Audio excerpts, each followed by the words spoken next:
Hai, kami dari kelompok 7. Perkenalkan, nama saya Carlos Roger Sinawel dan ini teman saya Natalia Gilawana, Mienda Finata Mela, dan saya Moreno Francis. Di sini kami akan membahas materi tentang keamanan informasi. Baik Ibu dan teman-teman, sebelum kita masuk dalam materi pembahasan, kita harus tahu apa itu definisi keamanan informasi. Definisi keamanan informasi adalah sekumpulan metodologi, praktik, ataupun proses yang dirancang dan diterapkan untuk melindungi informasi atau data pribadi dari akses, penggunaan, penyalahgunaan, gangguan, atau modifikasi yang tidak sah. Keamanan informasi bertujuan untuk melindungi data pada berbagai tahap, baik itu ketika proses penyimpanan, mentransfer, atau menggunakannya. Aspek keamanan informasi. Terdapat 3 aspek keamanan informasi. Yang pertama, threat atau ancaman. Ancaman adalah semua potensi yang membayangkan sistem komputer.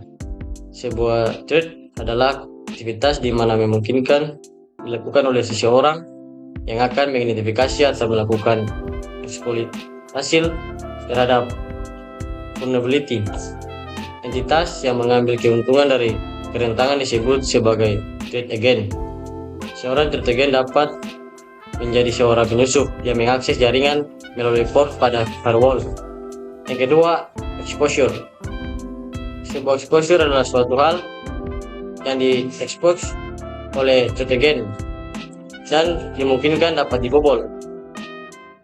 Vulnerability dari exposure pada sebuah organisasi memungkinkan terjadinya kerusakan sistem. Contoh dari exposure adalah pada sebuah sistem login dengan user dan password.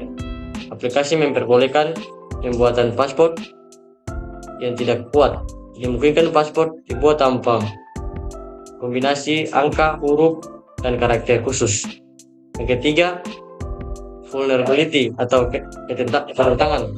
Sebuah software, hardware, atau kelemahan dari prosedur yang menyebabkan penyusup dapat membuka celah untuk masuk ke dalam sistem komputer atau jaringan sehingga memiliki kewenangan akses terhadap lingkungan dan sumber daya yang ada di dalamnya.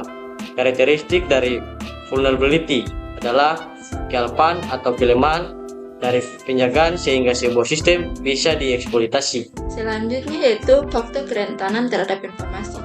Ada 4 faktor. Yang pertama, password.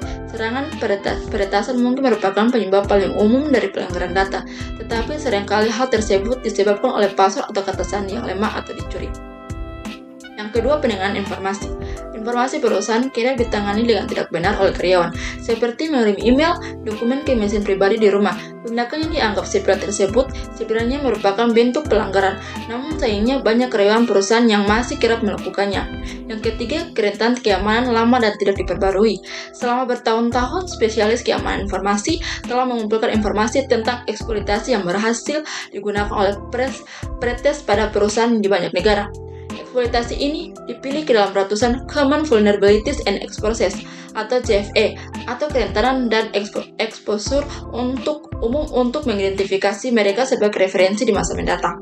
Yang keempat, malware atau malicious software merupakan sebuah program yang dirancang bertujuan untuk merusak dengan menyusup ke sistem komputer.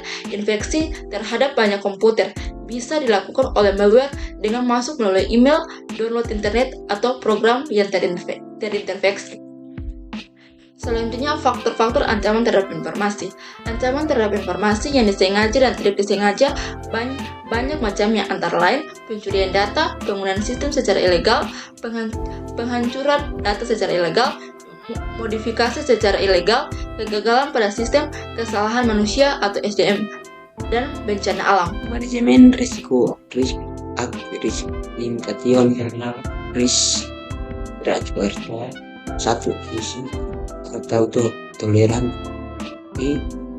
risk yaitu tindakan untuk menerima risiko tanpa merencanakan atau melakukan apapun. Risk atau risk yaitu tindakan untuk menerima risiko tanpa merencanakan atau melakukan apapun. 2. Risk limitation atau limit. Jenis risiko adalah ditentukan berdasarkan kuantitatif dan kualitatif.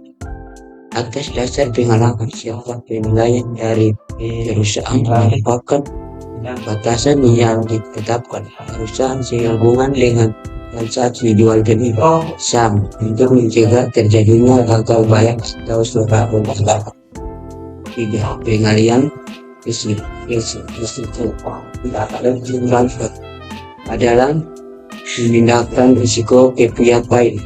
Mentransfer risiko ke pihak lain tersebut biasanya mempunyai kemampuan yang lebih baik untuk mengendalikan risiko, baik karena skala ekonomi yang lebih baik sehingga bisa mendefinisikan risiko lebih baik. Selanjutnya, perlindungan terhadap sistem informasi. Keamanan sistem informasi merupakan prosedur untuk mencegah pencurian data, akses tidak sah, dan kerusakan terhadap sistem informasi suatu perusahaan. Adapun sistem keamanan yang digunakan untuk melindungi jaringan informasi melibatkan hardware, software, jaringan komunikasi, dan data dalam komputer. Langkah melindungi sistem informasi terbagi atas 6. Yang pertama, enkripsi data. Sederhananya, enkripsi data adalah cara kita menyembunyikan data. Yang kedua, pemberlakuan firewall. Kata firewall sering digunakan di dalam dunia komputer. Yang ketiga, mengontrol akses. Yang keempat, menjaga keamanan fisik data. Yang kelima, melakukan data backup dan recover. Yang keenam, protokol khusus dalam pembuangan data.